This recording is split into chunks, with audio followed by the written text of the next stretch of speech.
O ku ke ahi ho tau sai o ne I he whiawhini. Pehe whoki he ope a te taitale le ka ki mō tolu o mō mea mai I he ope. Hange koe lau koe o ku whalau at whataku atu mei mo ani. Ko hu mai pehe ki matapā koe ni mō ngoi o ku ke I api. Ki mua ke tau hoko atu, kole ke pelu ki ho mō whowhonga a te tak mua he loto. Lau mali hifu mai mua no fo ia mo ngahi loto, ngahi hiva, ngahi popoaki, ngahi whiohi te mau whahoko e he whiawhini eiki. Tuke hoko ia ko ha mea te nianga omi ki mau tolu, ke mau ofia ke awhiona. Mau maa o whalahi ati o kalais ko alo, ka koho mau whamo ui. Amen. Hiki ni mā ke ia o ne ngawe aki ai Google Map. Iyo, aia koe Google Map, na pehe mai tō tā koe mea whewhe ia. Koe Google Map, o ku aia telefoni, instead of the book, this is the phone or the electric version there. Koe Google Map, o ku ne hanga o omiai ai ngahi hala ke aluai mo ke whawai ka pau ke whia o ka wheitu. Tengo te ngai ake Google Map I tonga, mo ne lawa Marianne, horrible. O koe ke ne hanga ia o mai ha whahinga hala pe ka whahinga wheitu. Koe Google Map, koe alpe koa, koe ka mea koe ke ha exiti, ko ne ngata ia. Ke ilo God's Map, ko alko ke mea ke hala koe o ku iai hono ngata, o te hanga he eiki ia, o tā ai hala me he fui ngata anga koe ia, maa koe. How special are we? Tau ki he taki ai eiki, o ku koe God's Map, o ne hanga o omi, ai nonga, o te whanawhana mai e ia whanga ki mea. Koe Google Map yoku I neanga, koe ne whai o mai pe whai hala koe ki ke aloi. Koe God's Map, ne taha mai ho hala, te ate ngahi exit I option ne taha miliona, ke forward, pakapau ke alo toa ke whai ngata, tine te whakawaa a pe ia, taha miliona, ai whiri ke ai hala ke forward. O toka I mananga ai eiki I he mea ko toa pe pau ne omi, ai nonga ka te tau tō, me whetu ko toa pe, whai ngata ko toa pe, whia ko toa pe, tapuaki ko toa pe o tau forward. Tau kau whakataha mai I he hiwa hoko, ko loa fufu ka tau whakaanaua ki he lea o I hiwa o he whiawhini.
mo hatau sipi mo ene fanga sipi koe ki sipi kotoa pe o kune maheni o kune ongona o kune ilo lelei a leo o tau sipi pa ko fepe feitu e iai ki sipi koe ni ko fepe ta kanga e tui fio pe feo iai koe mo meniki ai ui a tau sipi o siongo te ringa ki sipi a koe ni o tuli pe au whakaware ke feitu o kune ongona mea a leo o tau sipi ko leo nai o hai o kuke maheni pe o kuke ongo ki ai o tau hoko nai o tau feohi pe tau hoko nai ko a kau tau sipi lelei i he ana o e tau tauhi mo e tau taki mai o hanga sipi o kunau he tau hiwa e himi hoko koe ni ma tau whakakaukau ki he lea o e hiwa koe ni i he tākanga o tau ia.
Tamsi tau wha ma wapi o le hiwa e au he.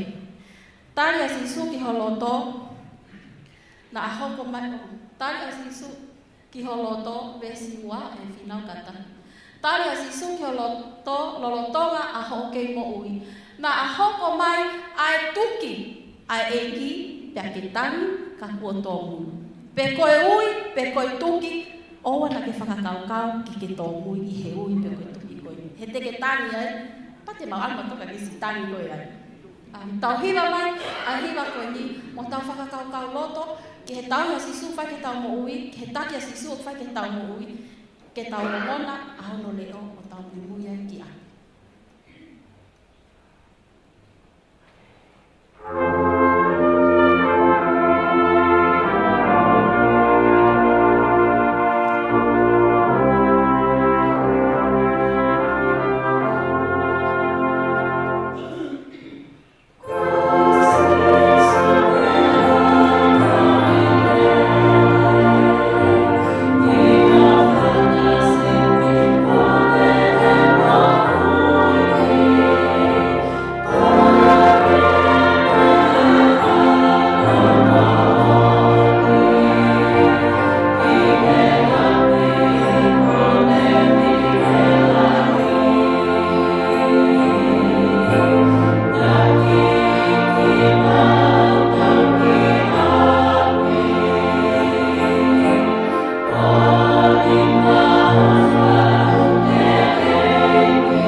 kahun.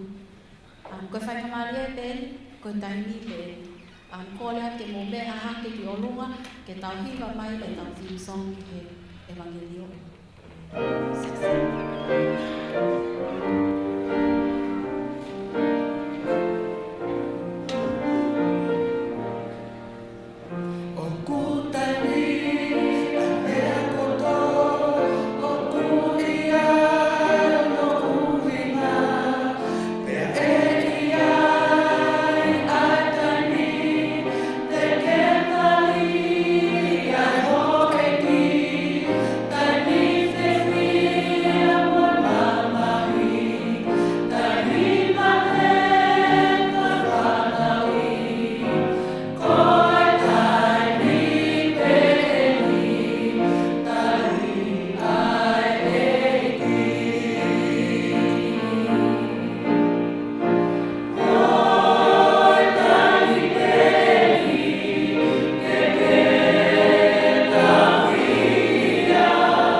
Ko ini pea taimi ke tau te wai.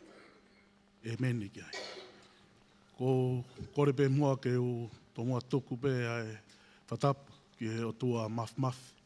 Ko ne awhio ho tau lotolotonga. Pea whatapu atu ki a hu eiki ka maaha matapure. Tap whoki pea mo e tata eiki whaiwhikau ka maaha taula eiki. Tapu pea mo e takoni e tā ka maaha e siasi hono kotoa. Kai ata mua ke u whao ato e taitari lelei, pe mo e taitari lot mawhana he whiafko e. Ko whewhawhonga e pēa e tata eiki whaiwhikau ke whao ato e taitari lelei he hoa koe ni. Ko tō mua oanga e taitari lelei ba e kau whakawhi o e whiawhini. Lawe i pē ko e whiri o e whiawhini, ukai pē ko ha whiri o whaingofua. Kai tau te whito ke he alo ate tau polo kalama ke whakawhi ofi ke ngata anga, e kai ke ongo i he whiria e ne whie marie ke tukuange ki tau tolu ke tau ongo i whie marie he tau ngau e kwhai. Ko tui e kau whakawhi e whiawhini, o ku whawhonga e ata e whaiwhikaua e loto hounga ia, pa mo e taitai lot mawhana te mō tolu, o ku mō whawhia mai e api ko ngaru tuku i parataisi. Pea whakatauange pē, e hanga he wholofola o ku tau mau, inasi ai he pō, he whiawhi kotoa, Ke ne hanga pe o whaloto lahai ki tau tolu, ke tau viritaki pe ke tau kumi mai, ki ene wholofola he whiaf kotoa. E whiawhini ko e whiawhi ono tolu whakaosien o i Polokalama.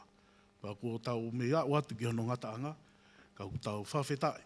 O te ke hanga e ki o ri aki ki tau tolu, pe mo i Polokalama evangerio o tau whanonga ia mai.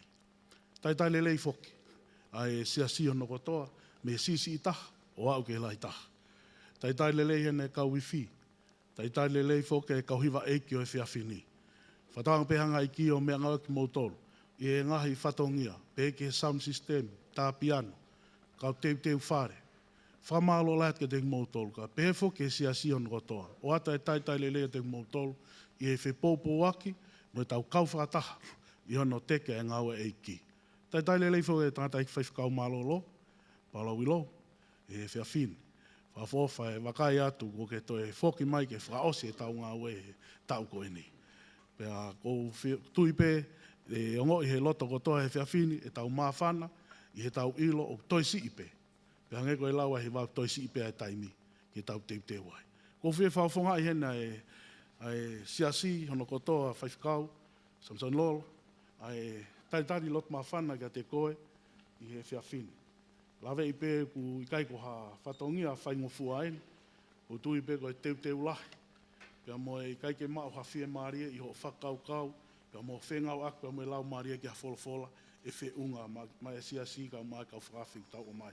Whai ako hono whakaloloto, o e wholofola e ki tau hanga i lo i mo eaha tau whiri, mo tau whapapau i aho tau iku anga, i whanonga anga tau whai me taimi ki tanti. Whtanga pe hanga i ki o whai tāpukina koe, ka umaa o whamiri, i he fuawhatongia i he ngoe anga e ki. Ko e whenga maaria koe ni, ko whawhe e kauhiwa, ai wimeni. Kauhiwa e wimeni, e mō kātaki, o mai tau hiwa uraki.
ke tau lotu. Eiki lelei, mau kauwhataha pia boe punake e whiawhini. Unea ngā omea e whehui ka teiki mau tolu, ko hai koe tamai, ke more hau mo uhi ko au. Amen. Ko hai koe ke more hau mo uhi, ko uhi ko ho ka inga lotu ko ki mau tolu he whiawhi koe. Whawheta e tamai e fuaki, mo ui, fuaki na e ri oa, ofa na e tae hano tatau. Lawe mo nuai e anga hala pe amo e taha ko toa pē o ku whainga maarie ke ne maua e mo ui. O wahe tatau ai ho ofa, i nasi ai e masiva pe amo e koloa ia, i he ofa na e tātu o taha pē tamai. Mau whawheta e tamai e whiawhine e pōpoake unea whaloto toa ki mau tolu. Ke mau ilo, koe o tua koe ofa. Koe o tua koe o e mesi, koe o tua koe to tongi huhui. Mau lote e tamai ki ke kau mua ia tek mau tolu, tu mua ke whai ai ho mau hufang anga. Mau hoko e koe amanaki le leika tek mau tolu, i he whelau lau e kolosi e tamai. Mau lote e tamai, mau kauwhataha e whiawhiko eni. Koe kai ngā lotu, ka uma ai kau ahe. Mau hao ki ho sai o ne i he whiawhine e mau ilo, o ku iaia e wholofola, e whai hono ako i pa he hoko koe whakamama ka tek mau tolu, tene hanga o tokoni ki mau tolu i he kuonga, whatu tamaki mo e kuonga, whe moi kina koe ni. Mau lote e tamai, ko hui koe si kau whakawhi o mau kau whataha. Ke hanga whakamama ho wholofola, kai ngālo whaku mō siasi. Mau lote e tamai, ai whai whikau, e moi pōpoaki o manake ne hanga whahoko e tamai. Lau mari e hifo mai o whafono o tamai o e ki, o rea i ate ia, patuke hoko o wholofola o mo ui e tamai. Whaitap kina patuke hangea e wholofola e whiawhikoen, ko e tūtū i a tangata tūtū i e tamai. Ke hoko o mau ngahi loto i e whiawhini, o ta taupa mo e konga kere hono whaha, ke mo ui ai ho wholofola, pe aka, pe a fua ai fua e lau mari e, mau mo ui o hange peko o whina ngalo e tamai. Mau lote e tamai whaitap kinang, toi ngai kau hiwa, a ngahi potu ngau e ko tau peo mau kau whataha, i he whete ke he pōpō waki, i he ngau e whahako e whiawhikoen, ke lang ia pe a whiona. Kau mai a te mau tolu, mau ngā keresi koen e tamai, ia kalaisika mau wha mo ui. Amen.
Ke whai ha o whiri e ngā ue te mono ke whakawhewheka poloto.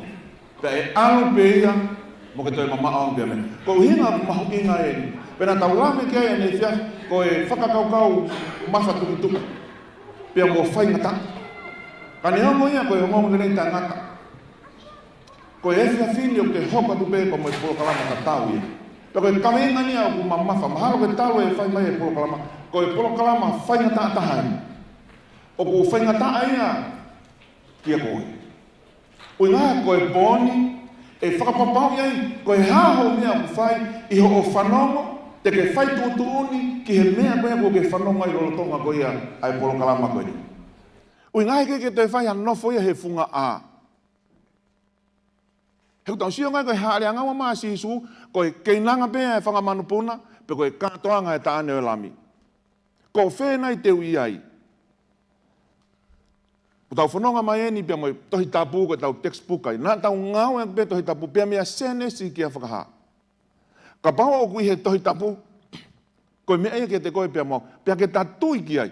Ka pao lema o kui ikai ke tatau ia, o kui whepaki ia. Pia mo e wholofola, forget it. Kai ko hamia ke te koe pia mau. Why? Koe ngā koe wholofola pe taha.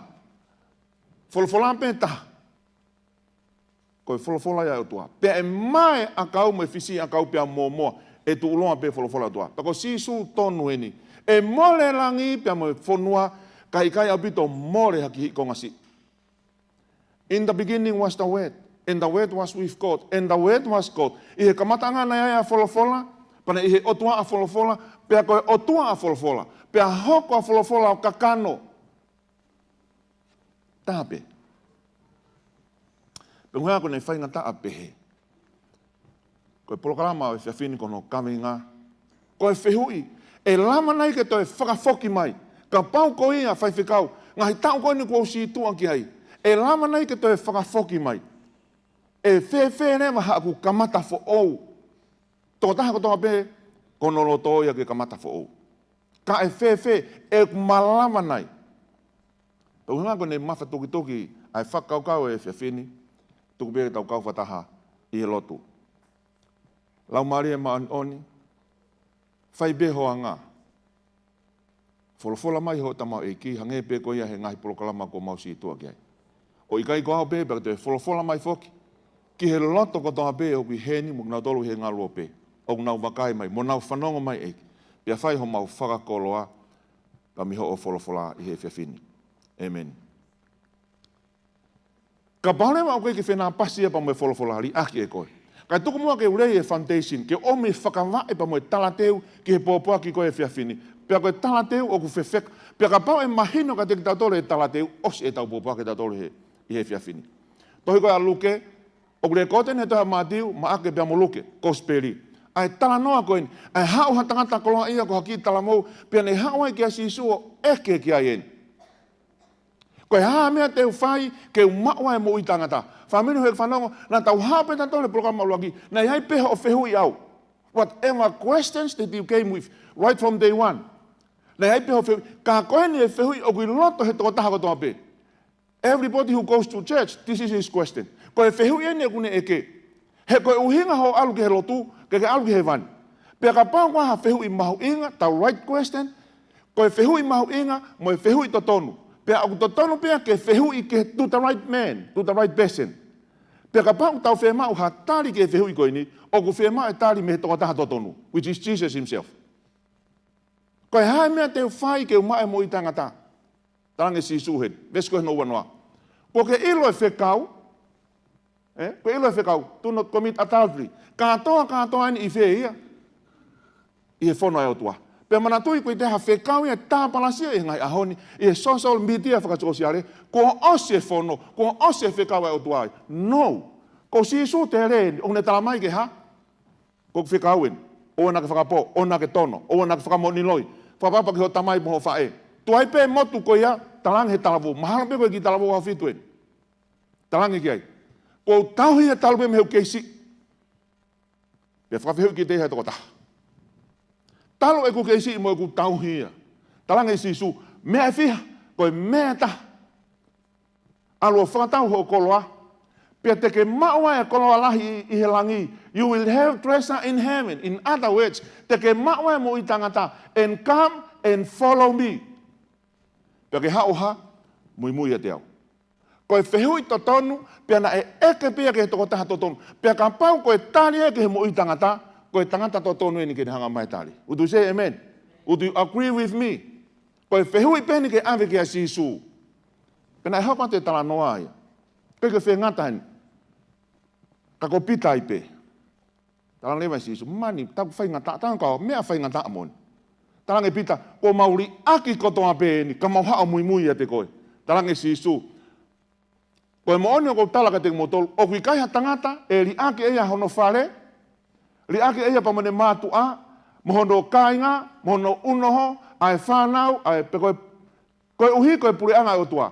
Tene mau o lahi apito hake i he mo uife, this life. Koe ko au eni na whae tari, koe tari en ai tangata totonu. Ai koe ko pure koe he pure anga e langi. Ka tene mau ia o lahi hake i he mo uini, pe i he mama whe. Mama ka hau ai ha, mo i tangata. Would you agree with me? Koe whehui totonu ai tangata totonu, koe ki talawau koloa iain. Pe koe hae whehui na ke hau mo ia. Ko tui koe whehui ene e karistiane kotoa pe, neo ngai e ku lotu pe ku whaiwhikau, ka whaiwhaiange pe kei ke umau e pure anga e langi, ta aonga kotoa ia. Pe koe uhinga ene tau kau ke he lotu whakaristiane, ke tau umau a he vani, ka koe ne o ku talamai, na e talange sisu, ko ke ilo e ku whekau, tahui talange talau, talu e ku kauhia. Ne hongo kotoa e mau lotu, ai alema ku mahino mai eni, hei kai whakamo uia he tahui lao whono. He koe hana uinga, he ku moe e kei te au kako ku loto ku ha, o kei ke head knowledge without the heart transformation. O ku whanui he whakakaukau, ilo pepea tauhi e lima mea ngofulu taime sāpate, ka aku i kai ke ne hanga i au ha, o liliwa, wow. Hano anga. Talu e ku whai meheu keisi, talu e ku tauhi au e whekau kona meheu keisi. Ta koe ukolo i tana. Pea koe mea ene taha e toa e tola. Pe talangi e sisu. What must I do to have eternal life? Pea kou tui koe whekau ia, koe whehui ia ku mau he toko taha kotoa pe. Koe whehui to tonu pēnau eke he karistiane. Pena e ame ia ki he toko taha to tonu. Pea koe tali to tonu nane oange. Ka koe ni, koe hae mo i tangata. Ui ngā koe whehui e talau, e whewhe e kuma koe hae mea te uwhai ke umae mo i tangata. Ke tau hanga define what is eternal life. Ai ka koe na e whenga kai talau, koe hae mea te uwhai ke umae mo i tangata.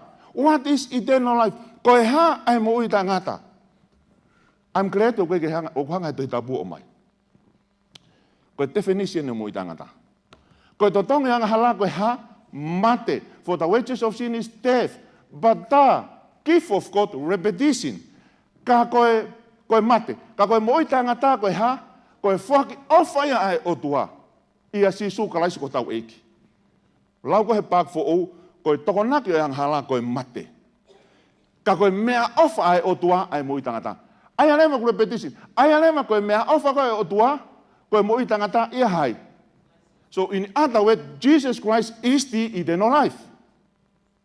Why? Because he koe mea awha a hai. Koe gift koe ni, o kui kai koe hafo i lea pe. The gift, eternal life, is a person. It's not a head knowledge. O kui kai koe hafo i whakaukau pe mo i tangata. It's a person. Koe toko taha e koe tangata, and his name is Jesus. Pe aku make sense lema pa mahu inga maari e, ai wheho ina eke he tangata koloa ia. Koe haa mea te uwhai ke umawai koe, in other words. He kokoe koe mea ofa, kokoe koe ha, mo i tangata, tange sisu, o kei roi e kuwhekau. He koe mea ofa pe mo i tangata, ai alewa nofo e whakakaukau e talavou koe ni, te tauhi kotoa e, kau mau e. No. Kua o si fuake mai e sisu ia e ha, ai mo i tangata. Pea koe mea ofa pe ia ka te koe pea moa. Koe totonge anga hala, one day we will all die. That's what we all deserve. He kuta wanga hala kotoa pe. Pea koe definition o e mo i tangata is Jesus Christ. It's not a theory. O koe ka foi whakaukau pe, it's a person. Koe totonge o anga hala koe mate, ka koe mo i tangata, koe mea ofa ia.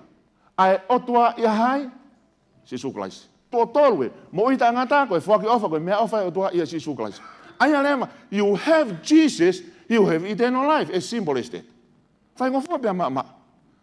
Ai koe talange, e whee lewa. Ai hape ke mau e ofa. Nai lahi ne koloa, ofa e he koloa, raki whekau pia koe ha, ona ka te maa hoa tuake. Whanu e tau whakaukau i he mea katoa pe, i loe moe, ka aku keike ne hanga i au ha, li liu. I loe mata i tohi oua, i loe mata i tohi oua, i loe mata i tohi oua, oua, ka aku keike ha, whao bea he. Kai kene hangia liliu e. Koe whakama e ne pōpaki koe. Ka paurema koe mo uita ngata ia. Koe mea ofa ia pe koe lea whakalea taha, ko sisu kalaisi koe mo uita ngata ia. But you know why? What we ngahe koe mo uita ngata. Neongo koe mea tau it's a gift, but the most expensive gift. Ka koe mea ofa, ma mawhataha. Heki ni mahi, hands up if you want eternal life tonight. Ko hoku loto ko hoku ni mai. He koe uhinga ia katoa, e tau uongo sia he whanonga anga koe ni ke tau mau ha, ai mo uita ngata. Koe wheu i hoko, are you willing to obey Jesus? Hena talange e mo uita ngata ki he talawo koloa ia, aloha, alo whake. Peko in other words, alo mo ui aki e kuha, e ku whono. Mo ui aki. Are we willing? Pia ke toki haure maha, mui i e te au, pe te ke mau koe koloa lahi i heni. Mana tui talange koe sisu, te ke mau e tuu maari e heni. Pia kai ke ngata pei maamani ka e ha, mau me puri angalangi. Very simple. Ta koe mo i tangata ku ha, whai ngō fua, eh? But how? Ui ngai na talange sisu ki ai. Ka bau ko au na ufai e whihu i. Am I willing? Keu talango fua ki ai sisu hene talamai. Aloha, mo uyo whakatatau. Ka haka e whinanga leo tua? O ki hoku holoto ho ha, mo uyo whakatatau pia moe. Question. Do you love God? Ka ofa kotoki ho tua. Ko ia? But how? Show me. Ko tua i tāng. Talu e ku whai ena, ko e whono, ko e whoirea petaha, ko e ha ofa. Talu e ku ofa ki a te koe ho keisi, tangi sisu. Show me. Alo whaka ho koloa mai ha, mai masiwa. Peko sisu en, sio ko no whakamahino in ka tau tolu, ka pau o tau ofa mo oni ki he o tua te tau ha, talango fu hene talange sisu ki ai, aloha, alo whakataue, alo ofa. Are we willing to obey God? Ui ngā koe whehu ia, o tau ofa nai ki he o tua, yes, all of us, hiki nipa ko lunga tau ofa. But how? He kono whakailongain. If you love me, you will what? Ka pau mo ofa ki te au te mo ha, tau he kungai whekau. Ka pau te mo ofa ki te au te mo tau he kungai whekau. Eternal life is God's gift. Koe moi tangata, koe mea ofa he o tua. But our obedience is our love response. Are you follow? You say amen. Ka koe tau tari koe a ki ai koe tau ha, koe tau ofa. We don't obey. O we kai ke tau talango fua ke tau maua heaven. We obey because heaven is already where? In here and in our hearts. O we kai koe fui whakakau be mo i tangata ai.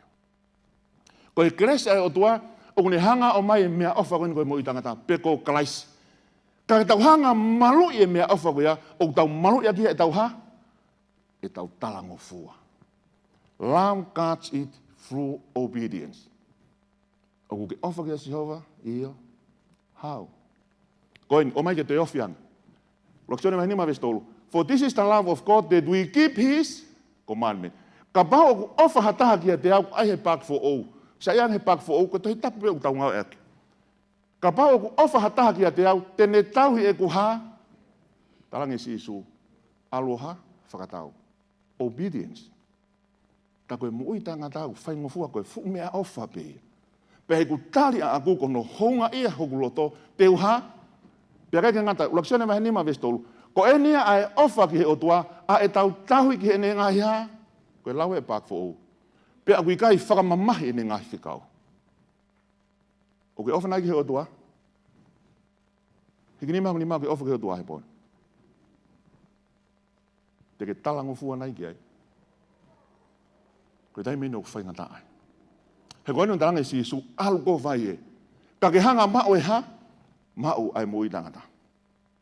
Ia ko hukuloto ia. How many tonight wants to obey Jesus?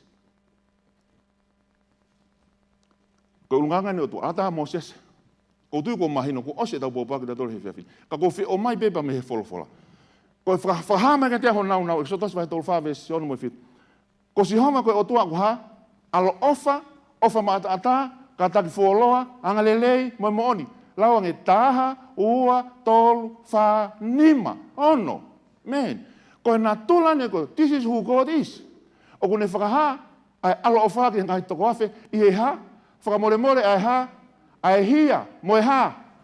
Disobedient. Mo tau talangata ki he o tua, if you love me, you what?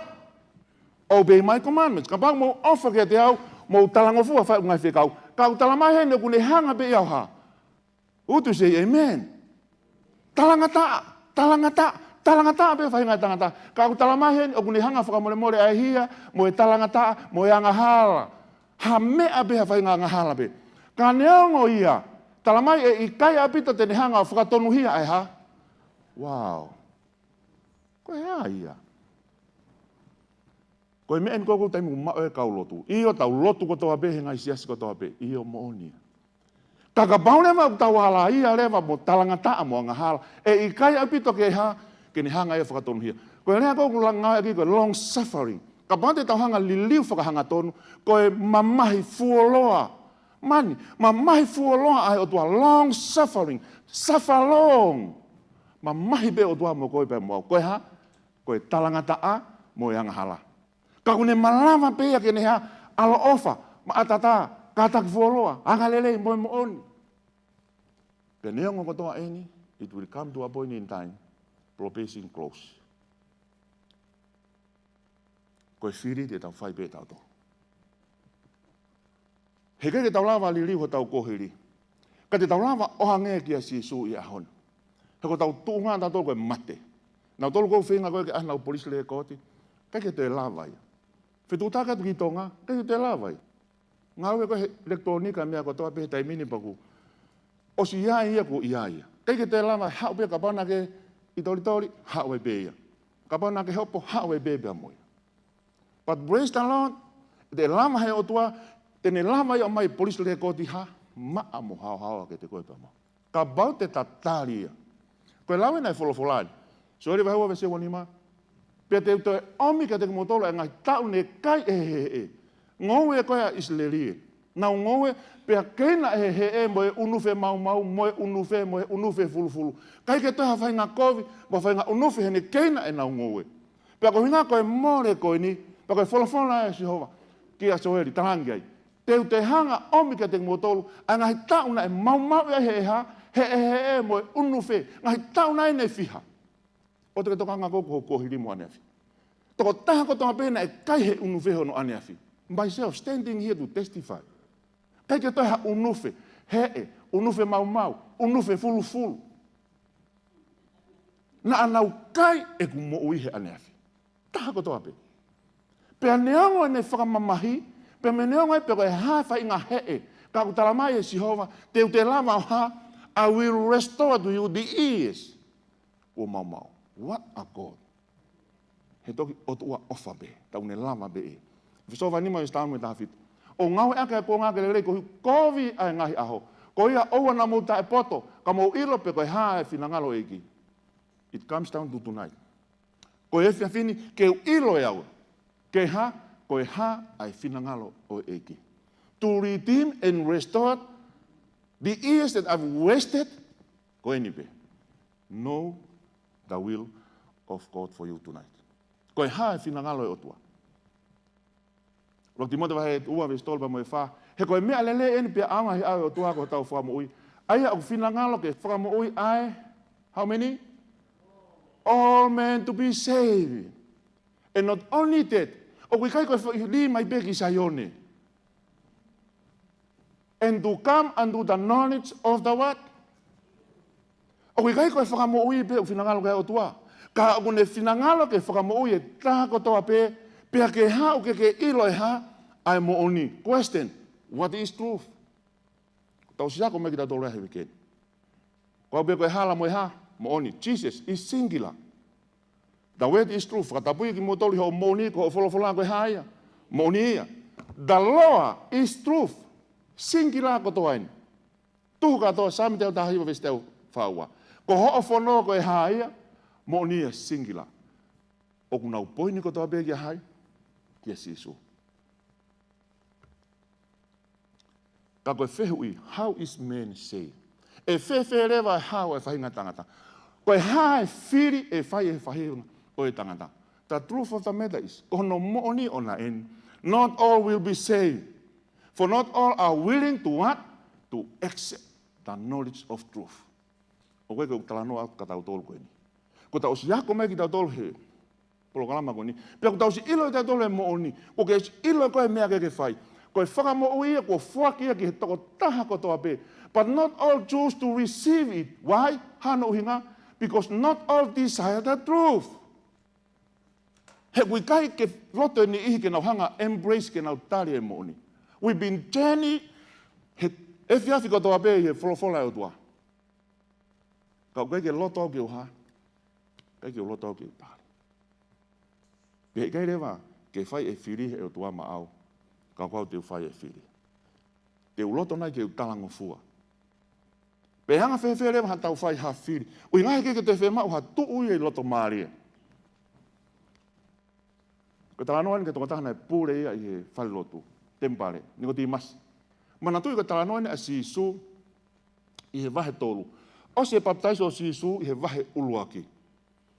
Pe toki au ei konga ki mui e li liu kona ni ko ti masi. Pe ne hao eke ki ai. Whatever questions that you have in your mind, o na ke hao ke ahi a Sisu. He koe whehui koe na hao pa mo ni ko ti masi. Koe mana koe na uke whai koe ke hatangata peheia. Mau ilo pe koe hao me o tua. Whakatonganga koe tari koe a Sisu koe he vesi hono tolu. Ka pahe ke whanau fo oe tangata hei kai ke mamatai a ki he ha. Pure anga o tua. Unless a man e whanau fo o hei kai ke mamatai. Koe vesi tolu ia. Tala noa lewa Sisu. Sio koe tali na Sisu. So, o tau ilo lewa tau tolu e whehu i, koe whehu koe tangata koloa ia, koe ne whehu i, whelave i pia ha. Pure anga o tua. He koe tali koe Sisu he vesi tolu, ka paike ke whanau fo auhata. Unless a man is not born again. Hei kai ke mamata ia ke pure anga tua. A koe ke vesi nima, talangi Sisu. Koe maoni tu oua ni talangi. Koe maoni. Repetition for emphasis. O kou tala ki a te koe ni ko timas.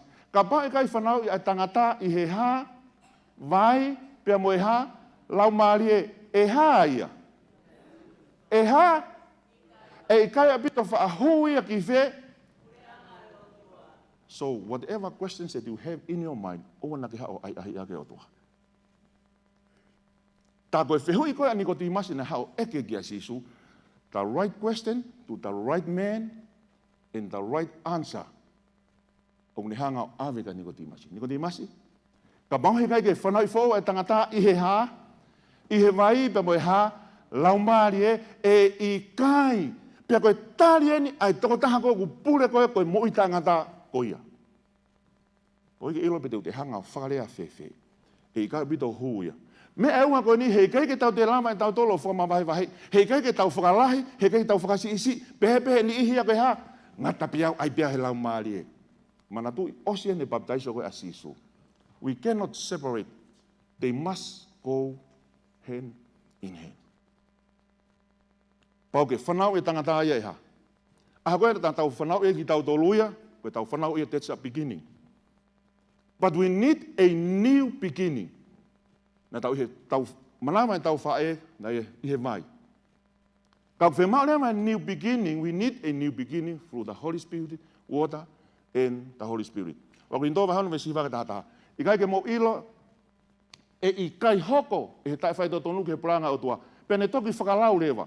Whakatonga ngeni koe whono ne o tua. E kau ha, whea wak, kau tahi tamapua, kau tono whewhine, mo i whakawhewhe maarie, whakalieleria aki, kau kaiha, kau manu, whaakona, whaarea kovi, kau whakamalohi. E i kai ha, lamai ai puri anga o tua. O kos ai mai pehe he kei huki he puri anga o tua. O kune te hanga repeat he, repetition. How many times? O kune hanga lema te o mai, hei kai huki he puri anga ki nau toluen. Adulterers, sodomites, thieves, drunkards, mo e hāfua.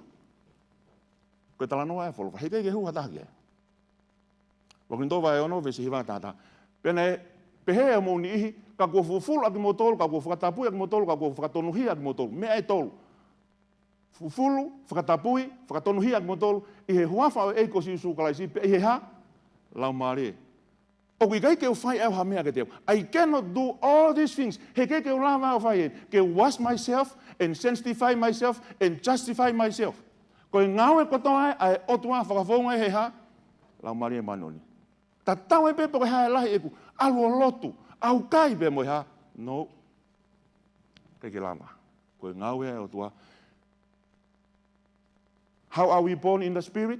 Ko e nia. Whakatapui. Whakatonuhia. Pea mani hanga whakamaa ki tau. Ko ia ka pau ki a kalaisia ta. Ua kuni tō vai nima ve stafitu. Ko e haa ia. Whakatup fo'ou ia. Ko moret a ngahi mea motu a wakai ko ha. Hoko fo'ou. O kui kai ko whai paka ai mea lea len ke te I will renovate e whare. Pea ko e ave peo penal beating. No.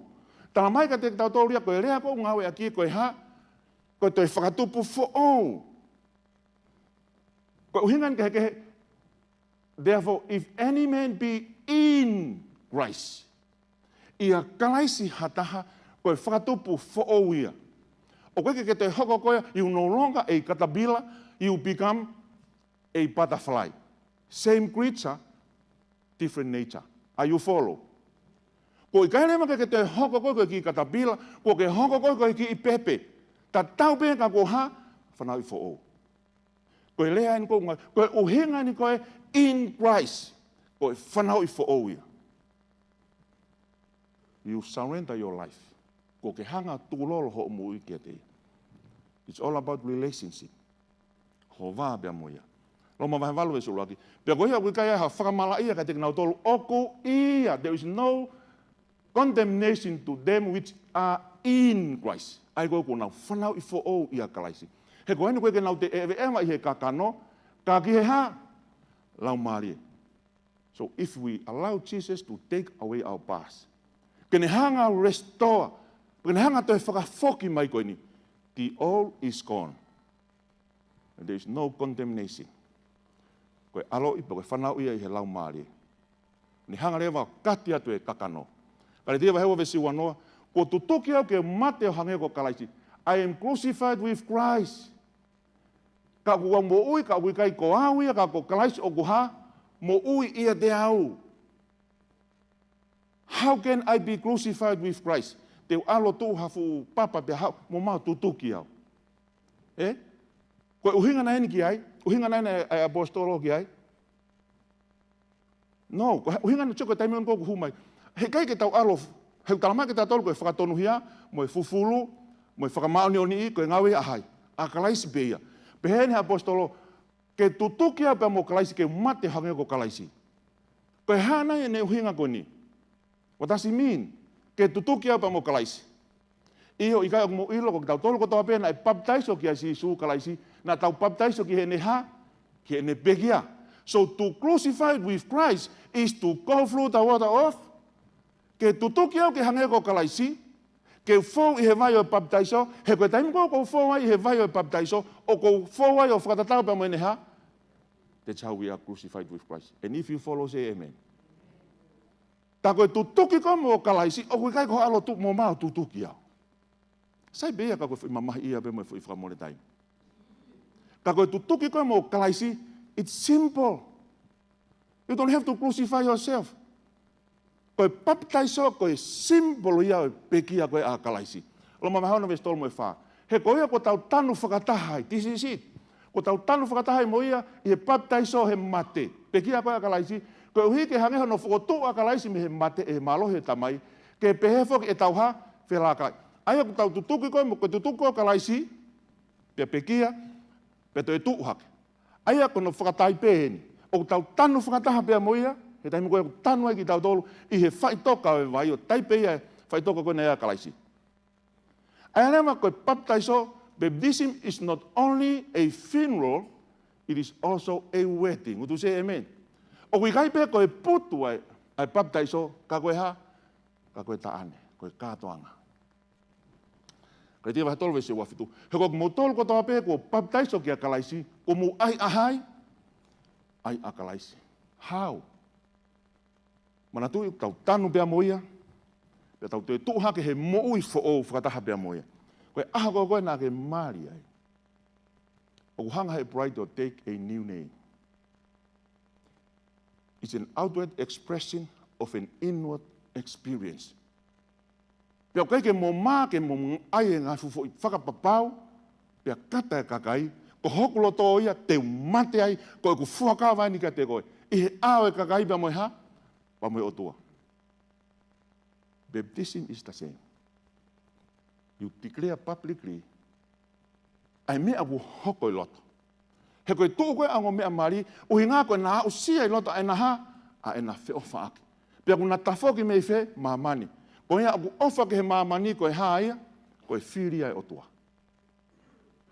Wai ako ni o take lewa, e he bright a new name. The same thing when you go through the water of baptism, you take a new name after Christ. Would you say amen?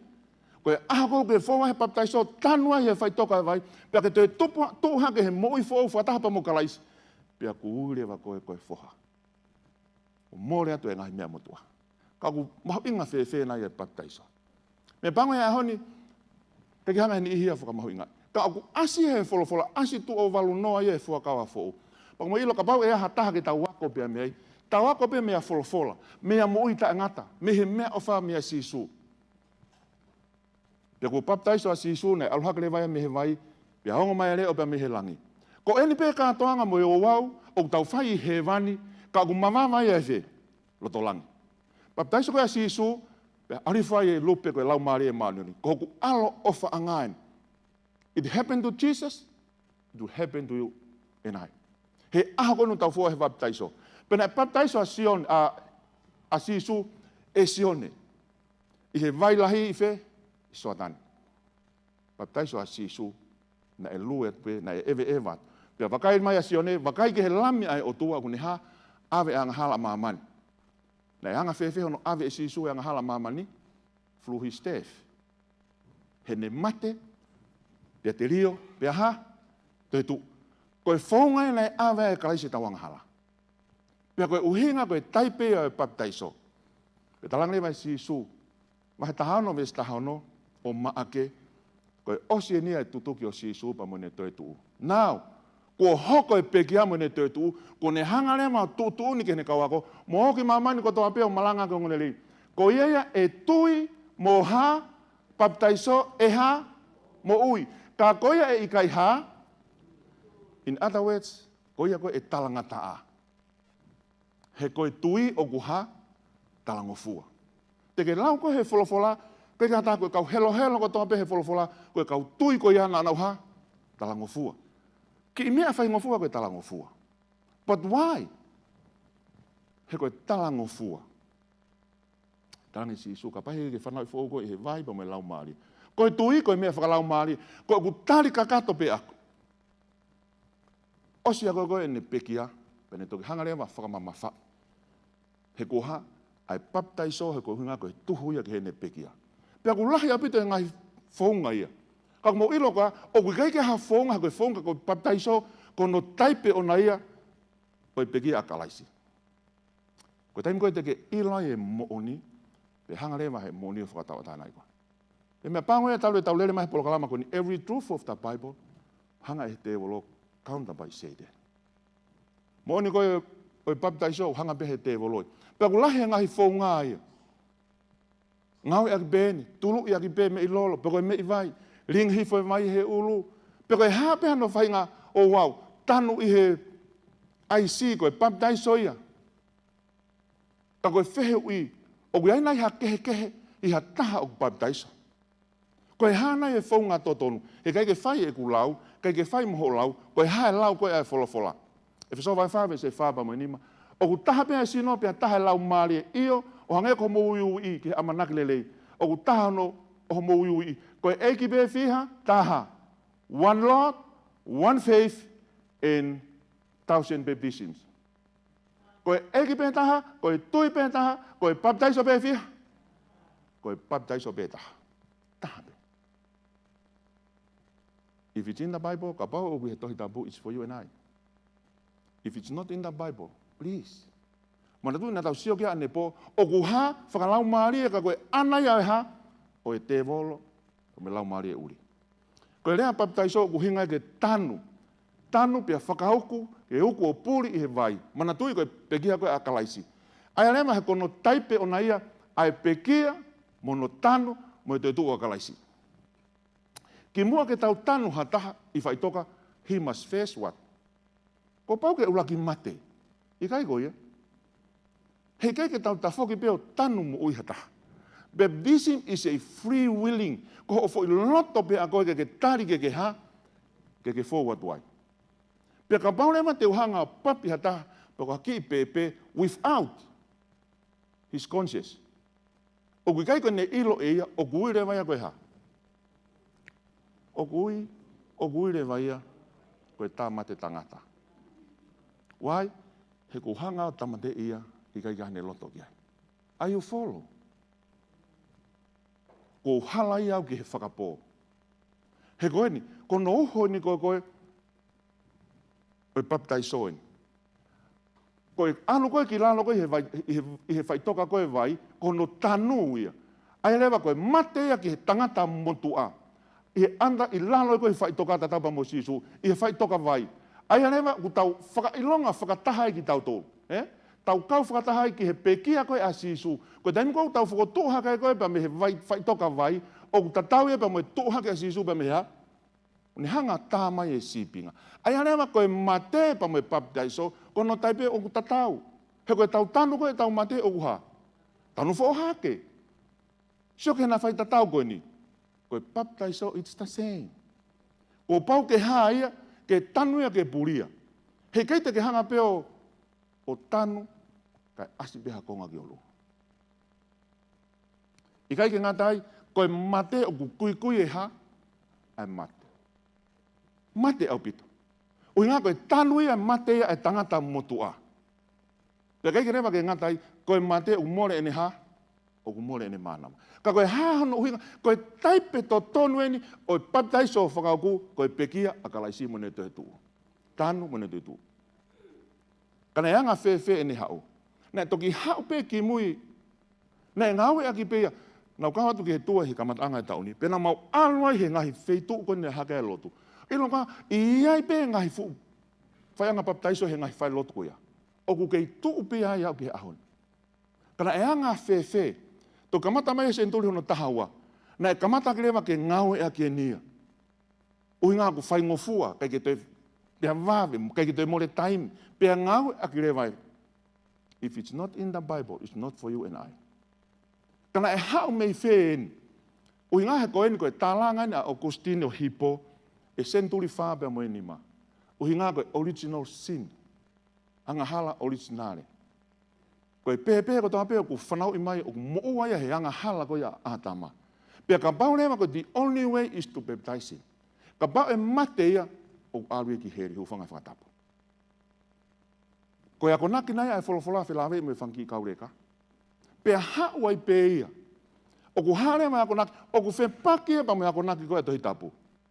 He koe ni, te utolonome wa whames tāno, e I kai tamate, ai ngahi tamai koe whetong e nau whanau, pe e kai tamate e whanau koe uhi koe ngahi tamai. E tamate e tangata takitaha, ihe ene ha, ihe ene anga hala pe ana.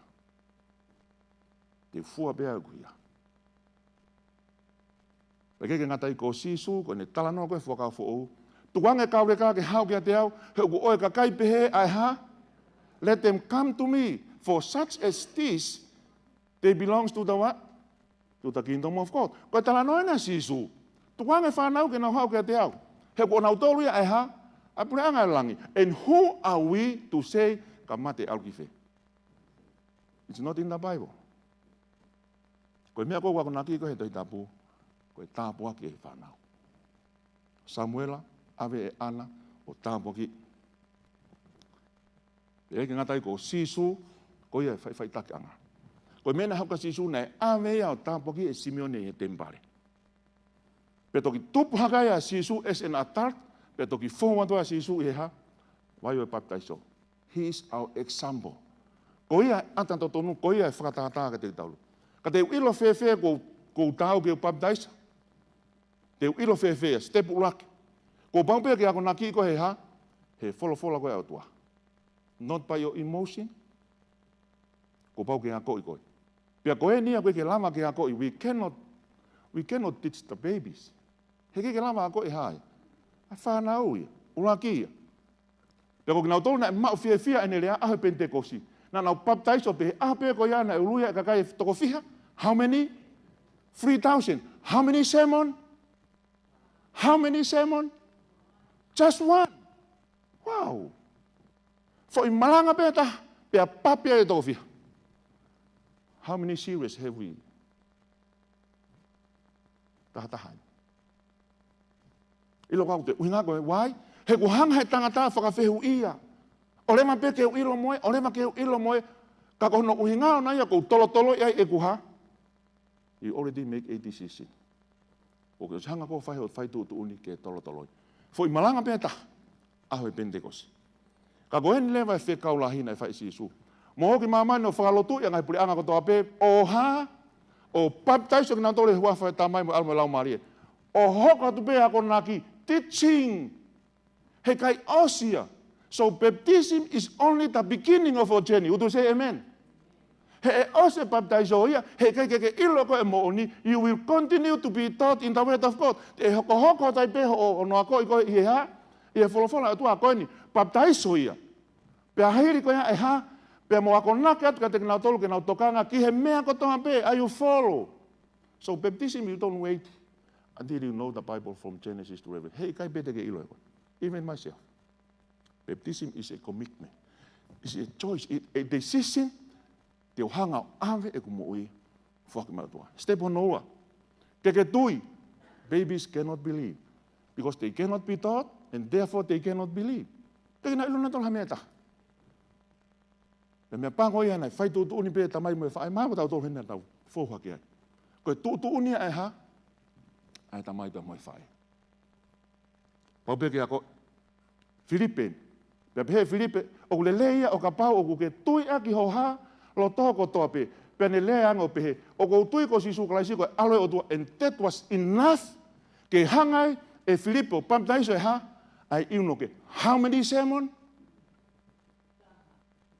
Come on, church. Just one.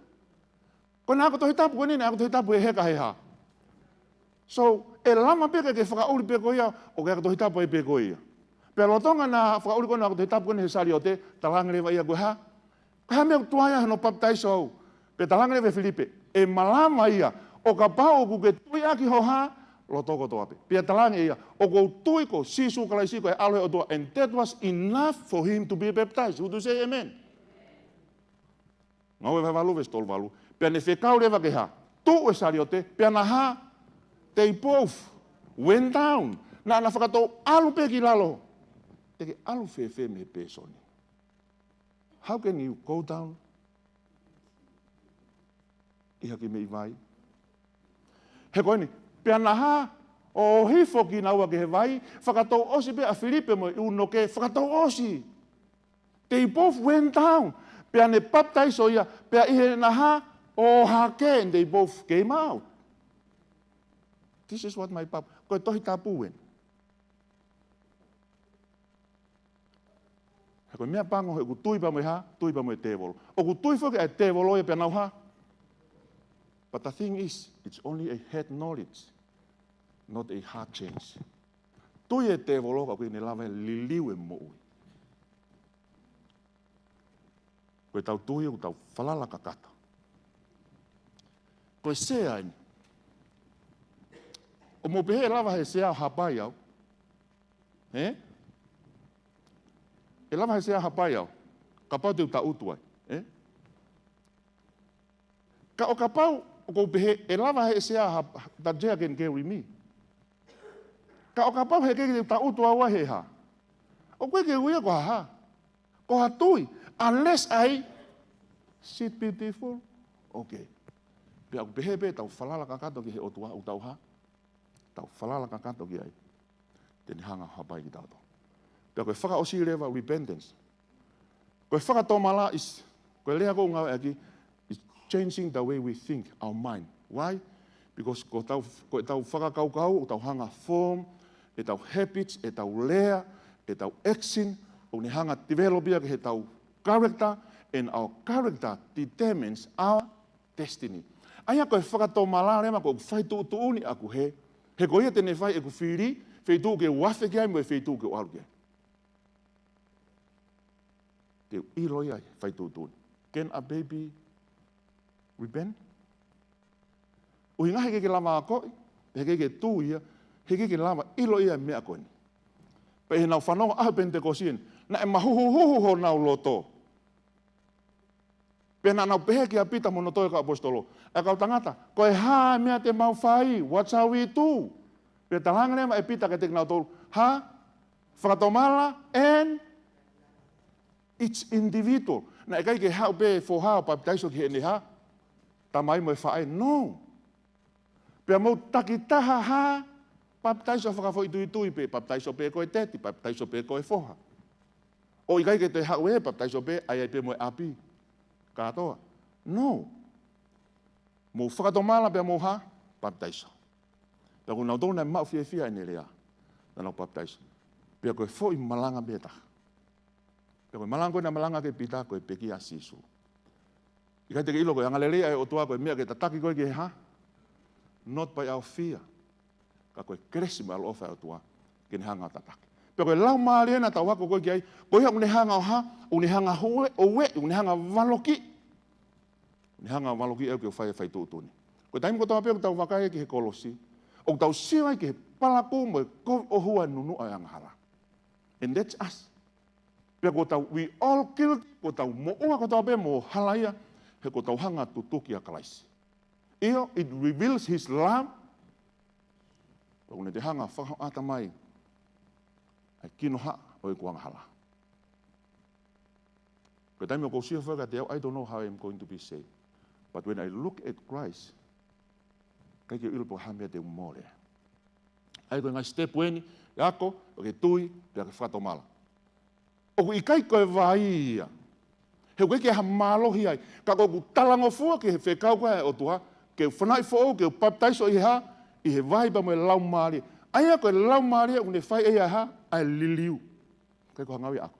Koe fufulu, koe whakatonuhia, koe whakamaani oni, o koe hangawi ako. Ka koe ha, ka koe talango fua ka kata.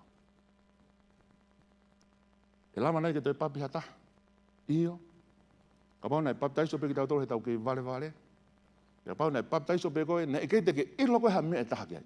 Ne kei ke hanga koe ilo i pe koe ha uhinga au ke papi ai. Kei ke ngatai, ka pau koe whokima. Nei papi koe pe ke alo, e hanga e, mo e unufe, ka koe loto lewa ke te whokima. Nei hoko eni, toi koe a ngā ue, o te kei te mau whanongo pe o kei ha lau maari e maanoni. Nā nau papi peki mo.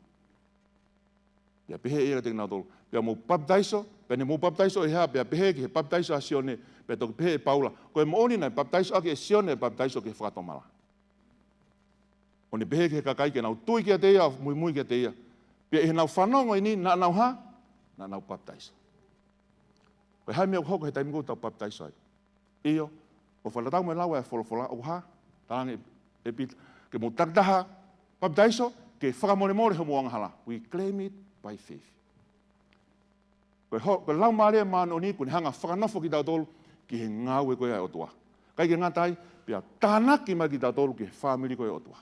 Would you say amen? Tānaki mai ki tau tolu ki ai. Sai, koe baptaiso doesn't mean that you are perfect. O ki kai koe ngata angai ho whanonga. It's just the beginning of your journey. Ana eke toko taha koe ni he whai ongonga. What were you before? Koe haa koe ki mua. Pena talanga lewa, asina, koe hanga hala. Ka koe haa koe he taimini he hirianga ho baptaiso. Talanga eia, koe haa, asina, koe hanga hala, pena talanga lewa. So koe haa kehe. Koe haa rema kehe. Koe tali koe e whine mui koe nina ne talanga. Koe hanga hala, na aku tuli mui he hanga hala. I ahoni, koe hanga hala o kou haa, hola. Me hangala. Do you see the difference? Why? He ku hanga he o tua koe, iwe lau maari ko ne hanga ha, ni liu koe. Ke hanga hala pe. Pe te tau ke hanga hala pe ka alema ke pā whakamui e mea rea, pe te toki hanga rea ai e sino ha, ai sino ta e wha amate. Koe taimi au tau li liu ai. Ko saulai. Koe tangata lotu pia saulai. Talo e tupu a saula pa mo lotu. Pea tupu hake o ne hanga whakatanga, koe siwau ne whanau iau. Tupu hake au ia kamere. Nā kone kinau i e whono e ngai tamai, o whatatau ki hono tutonu lahi. Pene whaivelenga ki he o tua. Ke alupe ki he lotu, kato e lotu haena. Nai whaivelenga mea hai. A paula ki he o tua he ne whakaukau koe ngawe na ne whai koe ha. Nai tupu haka he lotu na ne lotu he lotu whakasiu. Pea ne pehepe. O kou whaivelenga pea ki he ha. Ki he o tua. Pea kohu pe ia ko ia. Kai toki tālunga pa me hala ki tā masku sina e ha. Kai toki hala kai mama. It may be tonight. It may be. Koe polo kalama koe ni. It's now or never. Isi o Damascus Road. Who knows? E kehepe hoku hala ki Damascusi. Pe e kehepe mo hala ki Damascusi. But who knows? Maybe. Koe polo kalama koe ni. Ko eni pe taimi. It's your Damascus Road. Oku huelo atua e mama e o tua kia te koe. Pea kuia he ahe tolu. Pea awea ia, pea talanga leo. Tai. Whatonga e tari koe a Saula. E eiki ko hai koe. Tana e ilo pe e Saula ia hai. Ilo pe e Saula ia o tua. Nene ilo pe eiki. Pea pehe mai ke te au. Ko au sisu o Nasareti. O kukeha. Ko hai mena whai e Saula. O ni alo whakatanga e Karistiane. And maybe you are sitting here tonight. O ke hanga o whakatanga e hawhiri ahataha. O ke aka ke ha. O ke aka ke mea masila. Ko me e a Saula koe nai whai. Pea koe ha o ke whakatuai ai. Pea ke tuu, ke ha, pea ke baptaiso, o whakamaa koe me o ha. Koe hanga ne lau koe a wholofola. Pea ui ke he huafa o eiki. Pea hoko ia Saula koe whakatanga pe koe kovi. Hoko ia Saula, ko Paula koe a konga sisu. Pea tohi lewa eia, ai omaha ke he vai ua whakafou. Ka koe hanga ini hono whakamanatu koe koe peki ai. O kuua mātea pe no whakamanatu e peki a sisu. O koe ke tau whakamanatu te tolha, o tau whakamanatu e he taimi ko tau apea, ko tau whau atu ai, i he oho mohe koe ni a eiki. Koe ni koe talanoa ni a wholofola. Mou whai e ni koe ha, to o kai koe, oho mohe ni, ko hoku sino e ni aia ko momo ko hiko ko mo tolu. Whai e ni koe ha, whakamanatu ki a te au. Do this in remembrance of me. E taimi ko nau whai e koe sakalamenti. This is the cup of the new covenant. Mou whai e ni koe whakamanatu ki a te au. Simple koe anga ino no mai he wholofola. It's not a day. O koe ko ha aho. He koe taipe no e peki a koe a sisu. Ko ipo ne whakafo ou. Ko mou whai e ni koe whakamanatu ki a te au. Pea ha. Te mou whai e ni. Ko mou whakamanatu ne peki a ai eiki. Kai oua ke ha. Kai oua ke ne whoki mai.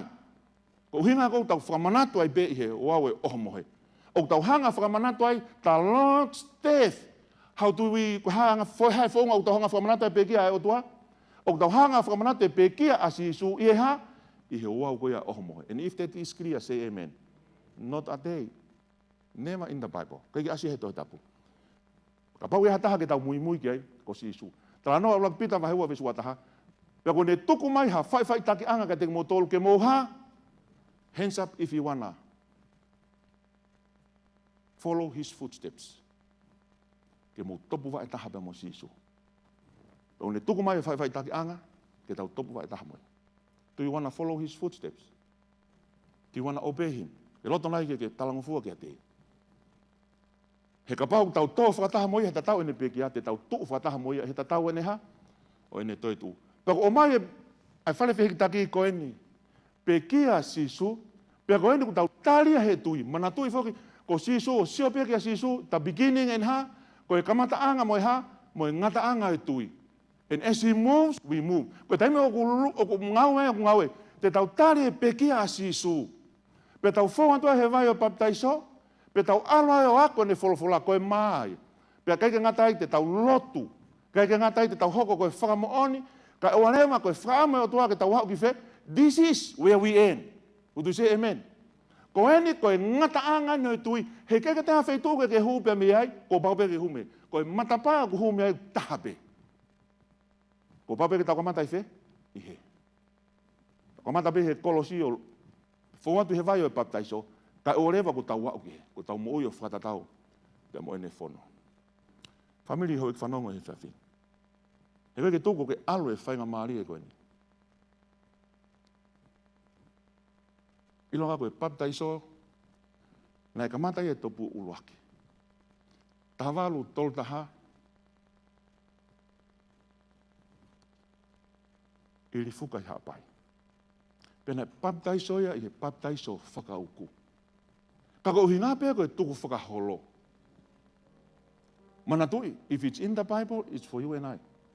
It's the first king of Tonga, King Tupo the first. The first king to go through the water of baptism by immersion. For one way. Ikai ki ngandai, koe kuonga koe hono wha, nai haerea ai tu i e vai o soatani. Ka me taine koe ni, kuonga hono wha. Pena whaia e whehu i kia te ia. Peko hae mea koe na ku hoko.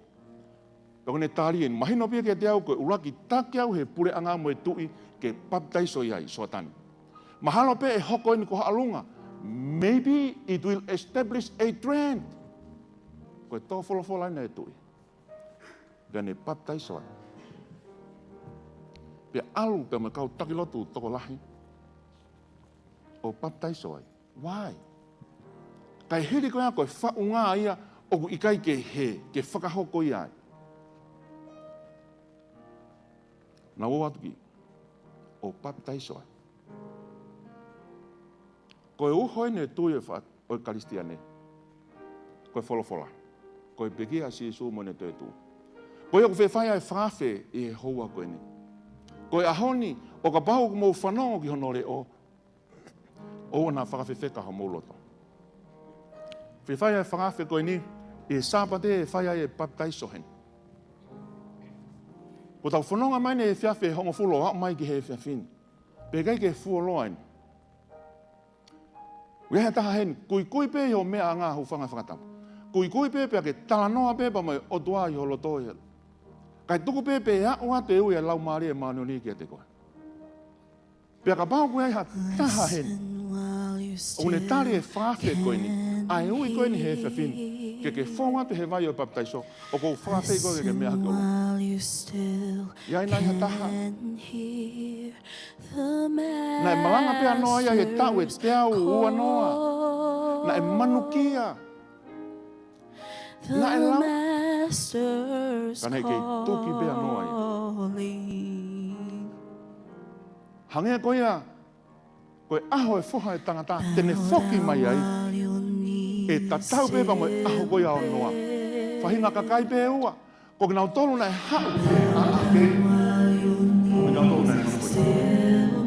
Koe nai hata.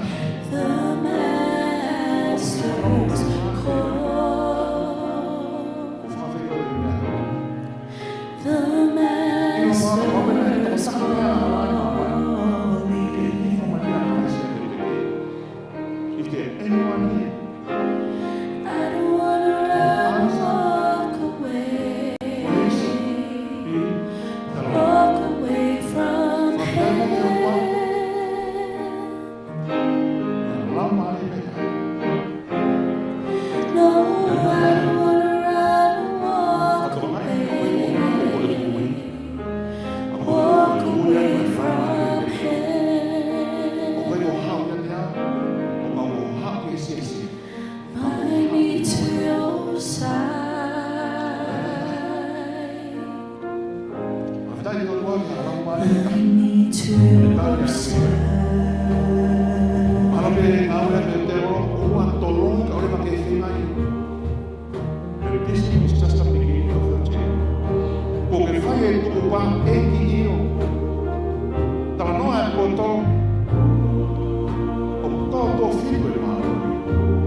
mo ko la ma ko ni. Pam tai so ai ka mo ha. Pa de. Da mo de ta mo to e. Testify is to baptize children. Now we are getting baptized by my father. But he decided to give his life to Jesus. But we got to get free of what? Baptize of what? Don't allow my life. Io ho fatto con la mia home. Baptize of what? I love my life. Fai. Vai pa mama vai lo que vai. La mari de la. La mari fa. Cui be. How pe mo foi.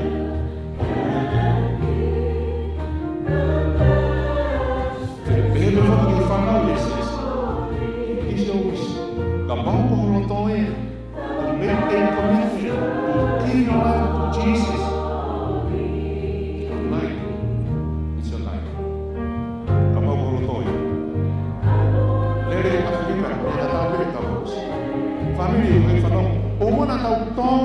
E ana hanga ko ia o pere te rama whakamone. O hanga o roi ai whakawhiri. E ma ngau e mawari o hanga o whakatu. Ka mohi ia ha maroki. Heke ia ha whakamana. Ka mohi ia ha whakamana. Heke ia ha whakamone moe. Ka mohi ia ha whakamone moe. Heke ia ha whakamone. Rene mata. Whakatake te o wā. To your side.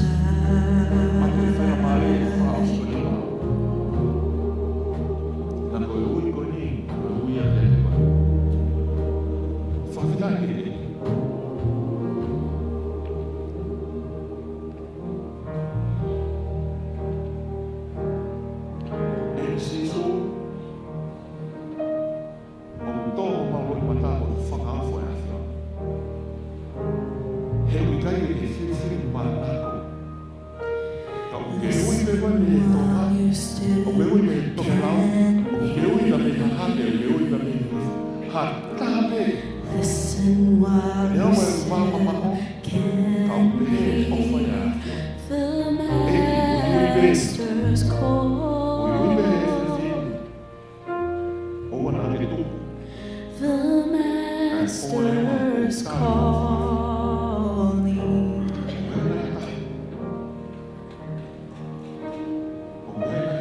Bow down while your knees still bend. Bow down while your knees still bend. The Master's call.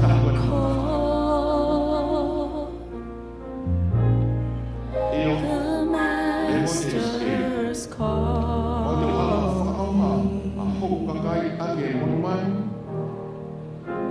I don't wanna run or walk away.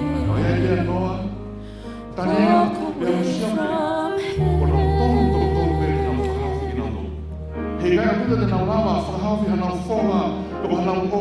No, I don't wanna walk away. Walk away from him.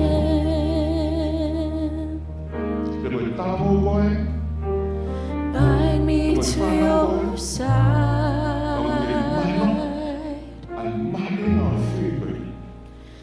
Bind me to your side.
master's calling.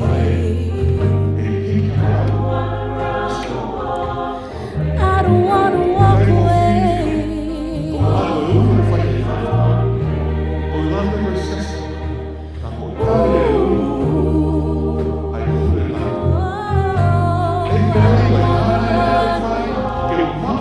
away, oh no.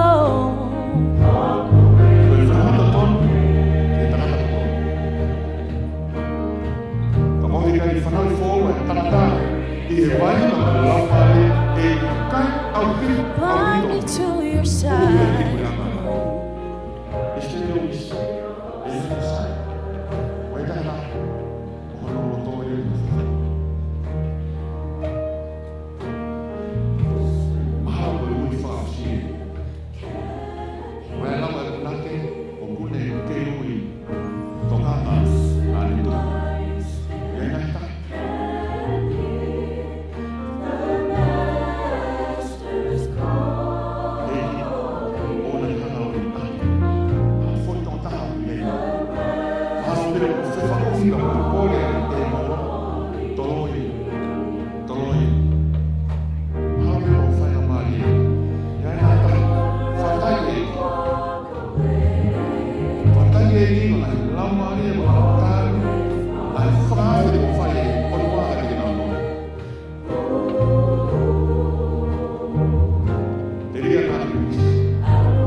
To your side.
Fai hono tauhi.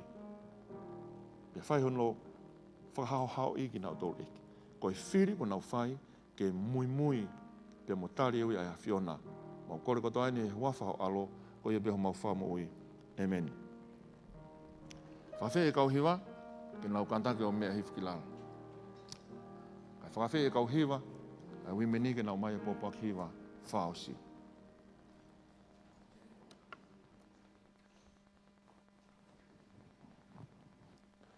O tonga nau mea mai, koe kawenga koe a pongpongi, koe mala ia e fitu. Ai ko ku te waki koe ki Papilone, ka kune o mai e ai whakaukau koe ni. O kui ai pe ongo lelei, mo mala ia e fitu.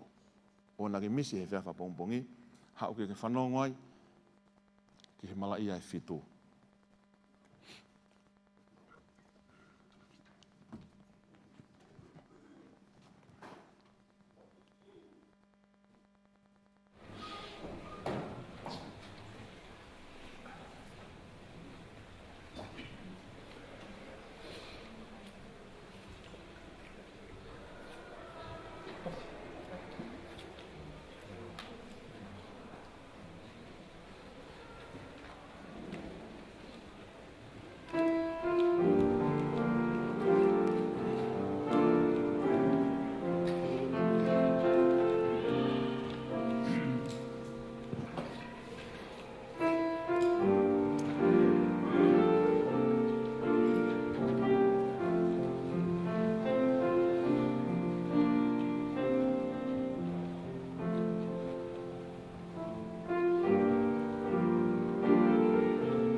Aho nau nau ia, aho lan lan whao.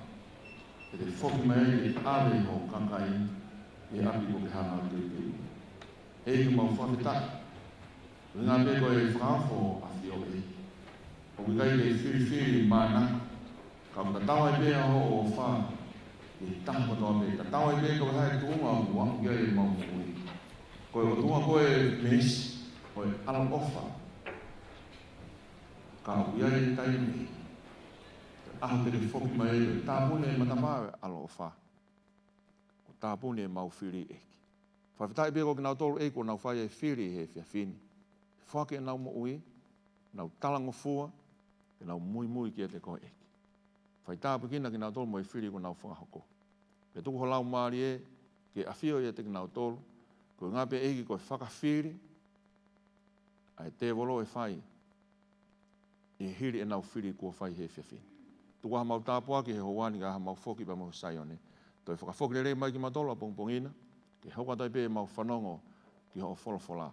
Mau kore koto aini he keresa e ki ofa e o toa whio me lau maari e maan on, ko maaha mo alo o wha, i whakataha ngani, o nā hiki, kai whai pua tai ngata. Amen.